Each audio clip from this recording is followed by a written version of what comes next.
அஸ்ஸலாமு அலைக்கும் வரஹ்மத்துல்லாஹி தஆலா பரக்காத்துஹு மஃபிரத்துஹு. இன்றைக்கி எஃப்எஃப் இஸ்லாமிக் புக் ரெஃபர்ந்த பேஜிலேருந்து என்ன பார்க்க போகிறோம்னா, அமல்களின் சிறப்பு கிதாபில் தொழுகையின் சிறப்பு பாடத்தில் உள்ளக்கூடிய 6வது தலைப்பு பார்க்க போகிறோம். இன்ஷா அல்லாஹ் இன்றைக்கி 6வது தலைப்போட விளக்கங்கள்னு பார்த்துடலாம்.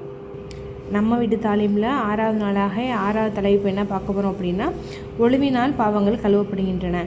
ஹஜ்ரத் அபு முஸ்லிம் ரலியல்லாஹு அன்ஹு அவர்கள் கூறியதாவது, நான் அபு உமாமா ரலியல்லாஹு அன்ஹு அவர்களிடம் சென்றபோது அவர்கள் மஸ்ஜிதில் இருந்தார்கள். நான் அவர்களிடம், அபு உமாமா அவர்களே, ஒருவர் நல்ல முறையில் ஒழு செய்கிறார். தனது கைகளையும் முகத்தையும் கழுவி தலையும் காதுகளையும் மசக் செய்தார்.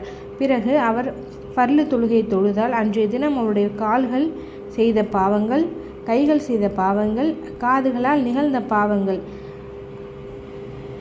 அல்லாஹ் மன்னித்து விடுகிறான். இந்த ஹதீஸை தங்கள் திருநபி ஸல்லல்லாஹு அலைஹி வஸல்லம் அவரிடமிருந்து கேட்டதாக ஒருவர் என்னிடம் கூறினார் என்று நான் கூறினேன். அதற்கு அபு உமாமா அவர்கள், அல்லாஹ் மீது ஆணையாக நான் பல தடவைகள் இதை அருமை நபி ஸல்லல்லாஹு அலைஹி வஸல்லம் அவர்களிடமிருந்து கேட்டுள்ளேன்னு அவங்க சொல்லியிருக்காங்க.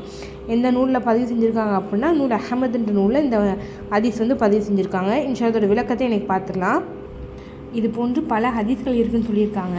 இன்னும் என்ன சொல்கிறாங்க அப்படின்னா, கவுஃப் என்பது அகப்பார்வை உடைய பெரியோர்களுக்கு அவங்களோட பாவம் விலகிறது கூட அவங்களுக்கு தெரியும்னு சொல்கிறாங்க. அதாவது ஹனஃபி மதுஹபுடைய இமாம் அபு ஹனீஃபா ரஹ்மத்துல்லாஹி அலைஹி அவங்க சொல்கிறாங்க என்ன அப்படின்னா, அவங்களோட சரித்திரம் ரொம்ப பிரபல்யமானது. அவங்க ஒழு செய்யும் போது அந்த வடியக்கூடிய தண்ணீர் மூலயமாக எந்த பாவம் போகுது அப்படின்றதே அவங்க அறியக்கூடியவங்களாக இருந்தாங்களா. சுப்ஹானல்லாஹ். அவங்கள விட்டு எந்த பாவம் நீங்கிறதுன்றதை அவங்க தெரியக்கூடியவங்களாக இருந்தாங்க. சுப்ஹானல்லாஹ். தொழுகையினால் பாவம் மன்னிக்கப்படுது என்று எண்ணி பாவம் செய்தால் துணிச்சல் கொள்ளக்கூடாது. அதாவது நம்ம தொழுதால் நம்ம பாவம் மன்னிச்சிருதில்ல அப்படின்னு சொல்லிட்டு நம்ம என்ன பண்ணக்கூடாது, துணிச்சல் கொண்டு நம்ம பாவங்கள் செய்யக்கூடாது. அப்படி ஒரு என்று எம்பெருமான் ஸல்லல்லாஹு அலைஹி வஸல்லம் அவர்கள் எச்சரித்திருக்காங்க. ஹஜ்ரத் உதுமான் ரலியல்லாஹு அன்ஹு அவர்கள் கூறுகிறாங்க, ஏனெனில் நமது தொழுகையும் மற்ற வணக்கங்களும் எந்த நிலையில் இருக்கின்றது என்பதை நாம் அறிவோம். அதாவது நம்ம அறிய மாட்டோம், அதை அறியக்கூடிய யாராக தான் இருப்பான், அல்லாஹாக தான் இருப்பான். அதை நம்ம என்ன பண்ணக்கூடாது, நம்ம தொழுகிறோமே பாவம் மன்னிச்சு நினச்சி என்ன பண்ணக்கூடாது, நம்ம பாவத்தை செய்யக்கூடாது. அப்படி ஒருத்தன் செஞ்சான் அப்படின்னா என்ன பண்ணுவோம், அவர் ஒரு முட்டாள்தனமான காரியம் செய்யக்கூடிய மனிதராக இருப்பார். தொழுகை மூலம் பாவங்கள் மன்னிக்கப்படுவது நிச்சயம், சிறிதும் சந்தேகமில்லைதான். ஆனால் நம்முடைய தொழுகை அதற்கு தகுதி வாய்ந்ததாக இருக்கிறதா? அல்லாஹ்வே நன்கறிவான். என் பிள்ளைகள் அறியாமல் செய்த இன்ன காரியங்களை நான் மன்னித்து விடுகிறேன் என்று ஒரு தந்தை கூறுகிறார்.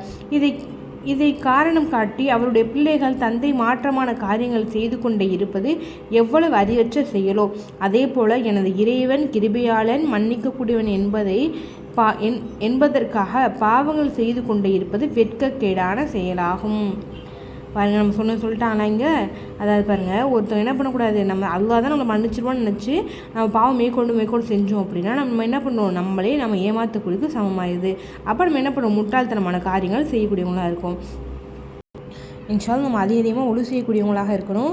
இன்னைக்கு கேட்ட ஹதீஸின் படி நீங்களும் அமல் செய்யணும். இன்ஷா அல்லாஹ் நானும் அமல் செய்யணும். அதுக்கு அல்லாஹ் தஆலா கிருபை செய்வானாக. இன்ஷா அல்லாஹ் இது உங்களுக்கு யூஸ்ஃபுல்லாக இருந்துச்சுன்னா நம்ம சேனல் சப்ஸ்கிரைப் பண்ணிக்கோங்க. உங்களுக்கு தெரிஞ்சவங்களுக்கு ஷேர் பண்ணுங்கள். அஸ்ஸலாமு அலைக்கும் வரஹ்மத்துல்லாஹி தஆலா பரக்காத்துஹு மஃபிரத்துஹு.